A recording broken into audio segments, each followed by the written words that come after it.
The Wave, Chapter 4. Something bothered Ben Ross. He couldn't quite put his finger on it, but he was intrigued by the questions the kids in history class had asked him after the film that day. It made him wonder, why hadn't he been able to give the students adequate answers to their questions? Was the behavior of the majority of Germans during the Nazi regime really so inexplicable? That afternoon before he left school, Ross had stopped at the library and taken out an armful of books. His wife, Christy, would be playing tennis that evening with some friends, so he knew he would have a long period of uninterrupted time to pursue his thoughts. Now, several hours later, after reading through a number of books, Ben suspected that he would not find the real answer written anywhere. It made him wonder, was this something historians knew words could not explain? Was it something one could only understand by being there? Or, if possible, by recreating a similar situation? The idea intrigued Ross. Just suppose he took a period, perhaps 2 periods, and tried an experiment. Just tried to give his students a sampling, a taste, of what life in Nazi Germany might have been like.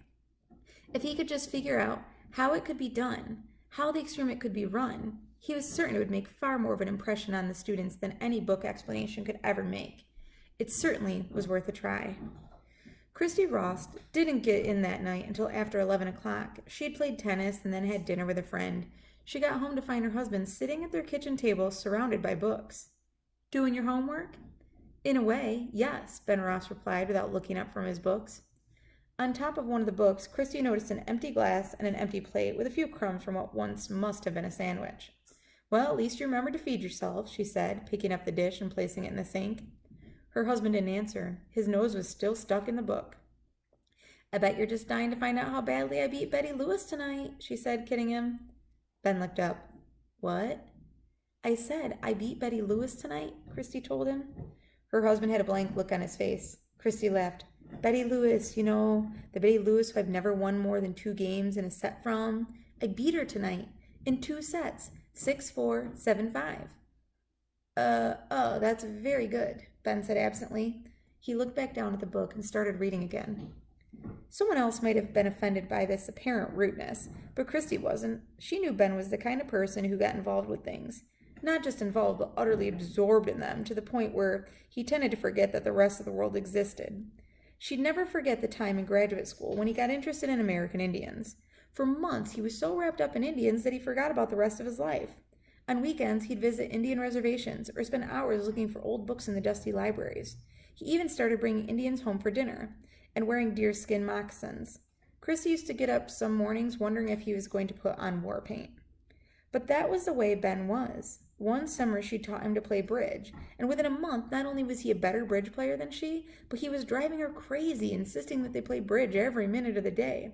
He only calmed down after he won a local bridge tournament and ran out of worthy competitors. It was almost frightening the way he lost himself in each new adventure. Christy looked at the books scattered about the kitchen table and sighed. What is it this time, she asked. The Indians again? Astronomy? The behavioral characteristics of killer whales? When her husband didn't answer, she picked up some of the books. The Rise and Fall of the Third Reich? Hitler Youth? She frowned. What are you doing? Cramming for a degree in dictatorship? Not funny, Ben muttered without looking up. You're right, Christy admitted. Ben Ross sat back and looked at his wife. One of my students asked me a question today that I couldn't answer.